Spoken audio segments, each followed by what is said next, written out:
ಲೈಂಗಿಕ ಕಿರುಕುಳ ಆರೋಪ ಕಾನ್ಸ್ಟೇಬಲ್ ವಿರುದ್ಧ ದೂರು ನೀಡಿದ್ದಾರೆ. ಈಗ ಕಮಲಾಪುರ ಠಾಣಾ ವ್ಯಾಪ್ತಿಯ ಮಹಿಳೆಯಿಂದ ಒಂದು ದೂರು ಬಂದಿದೆ.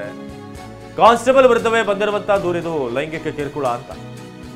ಕಮಲಾಪುರ ಠಾಣಾ ವ್ಯಾಪ್ತಿಯ ಮಹಿಳೆಯೊಬ್ಬರು ಈ ಒಂದು ಕಂಪ್ಲೇಂಟ್ ಅನ್ನು ಕೊಟ್ಟಿದ್ದಾರೆ.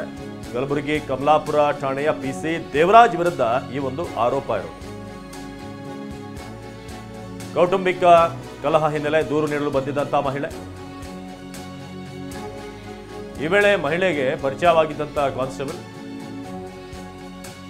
ಬಸವರಾಜ್ ಅವರ ಹೆಸರು. ಪ್ರತಿದಿನ ವಾಟ್ಸಾಪ್ ಮೆಸೇಜ್ ಮಾಡಿ ಲೈಂಗಿಕ ಕಿರುಕುಳವನ್ನು ನೀಡಲಾಗ್ತಾ ಇತ್ತು ಅನ್ನೋ ಆರೋಪ. ಸದ್ಯ ಕಮಲಾಪುರ ಪೊಲೀಸ್ ಠಾಣೆಯಲ್ಲಿ FIR ದಾಖಲಾಗಿದೆ. ಇದು ಲೈಂಗಿಕ ಕಿರುಕುಳ ಆರೋಪ ಕಾನ್ಸ್ಟೇಬಲ್ ವಿರುದ್ಧ ಕೇಳಿ ಬಂದಿರುವಂತಹ ದೂರು. ಕಮಲಾಪುರ ಠಾಣಾ ವ್ಯಾಪ್ತಿಯಲ್ಲಿ ಈಗ ದೂರನ್ನು ಕೊಡಲಾಗಿದೆ. ಕಲಬುರಗಿಯಲ್ಲಿ ಆಗಿರುವಂಥ ಘಟನೆ ಇದು. PC ಬಸವರಾಜ್ ವಿರುದ್ಧ ಈ ಒಂದು ಕಂಪ್ಲೇಂಟ್ ಬಂದಿದೆ. ಕೌಟುಂಬಿಕ ಕಲಹ ಹಿನ್ನೆಲೆ ದೂರು ನೀಡಲು ಬಂದಿದ್ದಂಥ ಮಹಿಳೆಗೆ ಟಾರ್ಚರ್ ಆಗಿದೆ ಅಂತ. ಕಲಬುರಗಿಯಲ್ಲಿ ಈ ಒಂದು ವಿಚಾರ ಆಗಿರೋದು.